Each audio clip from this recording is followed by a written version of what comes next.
Hi, this is Zeus17 and welcome back. Today we have got you a model slash MP9 MOAB on a ground war TDM on bootleg. And yes, I know it's bootleg and I seem to upload an awful lot of gameplays on bootleg.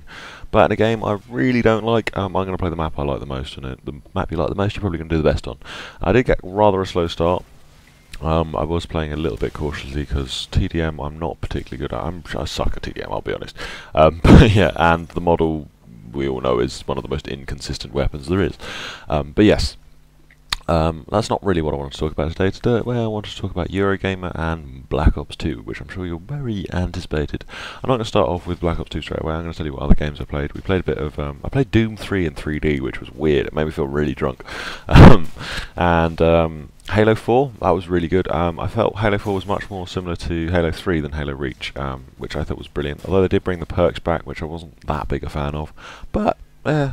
And as far as I'm aware, the winning team got a weapon drop, and I got this laser shotgun, which was pretty cool, I'll be honest. I went on a nice little streak with it. I thought it was sick. But yeah, other than that, we did play on Medal of Honor as well. The new Medal of Honor is a very beta version of the game, a very, very early version of it, so it's quite sort of glitchy and it's not working properly, and they wouldn't, in that respect, they wouldn't actually let us take any pictures or videos or anything of it. We weren't allowed to do anything with it because they didn't want any of it leaked. But it did look quite good, but it's still very clunky. I think it would work better on a PC, like 64 player, but there was like 6v6 on it, and then the maps was just too big for it. But it was still quite a lot of fun. You did get kill streaks, which I thought was quite fun. You get like little birds and mortar strikes and things, which I was quite fun to use.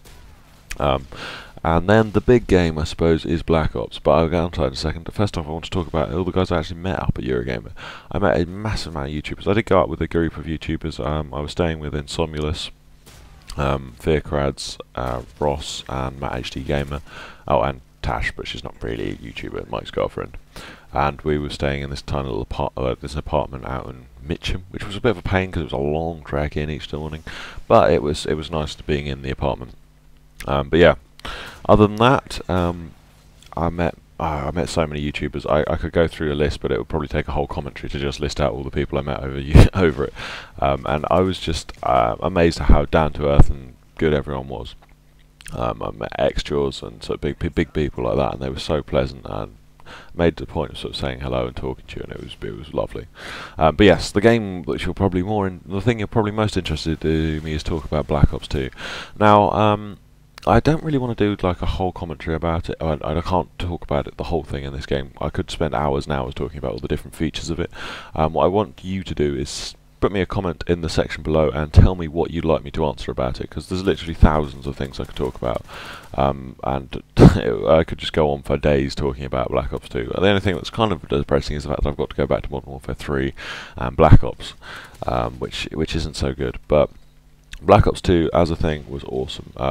And speaking to people like Vonderhaar about the game, it was amazing. He would answer any question you posed towards him. He was brilliant. So yeah, I've said quite a lot. I haven't done a commentary in a couple of weeks, I suppose. But yeah, if you would like to leave me a comment below, and I will do my best to answer every question you have on the Black Ops matter. There were a few things I point out. When we played it, there was a bit of screen lag or screen delay when we were playing. For the first couple of days, they did sort it out in the next couple, but it was quite bad. It was like playing on a one bar. It was a little bit nasty, I'll be honest. And the other thing was, they've put in the game type multi-team deathmatch and multi-team kill confirmed. And although they're quite a lot of fun if you're doing well, if you're not sort of wrecking everyone with the kill streaks every 5 seconds, the spawn, and you're respawning, the spawns are terrible. Because you've got some of the small, I have to point out that death. You should think I'd fly. That was fucking priceless. The spawns are a bit sort of questionable. You sort of, I can't think of the best way to put it. It's just not brilliant. You sort of spawn on top of each other, quite reminiscent of this game's spawns actually. And it could just be a bit. I think it's not going to change a lot because you've got so many people spawning all the time on the game, and all on 3 different teams. So hopefully they might patch it a little bit, but I can't see a huge change in it. Though we did manage to get the highest score, me, Extras, and Insomulus all managed to get the highest score on TDM. I think we got like 150 odd kills, and the next best team got like 40. By the way, there wasn't a score limit; it was a time limit on them. But anyways, thank you very much for listening to me. If you have any comments, questions whatsoever, leave them in the comment section below, and I shall answer them in the next video. Thanks very much for listening, and goodbye.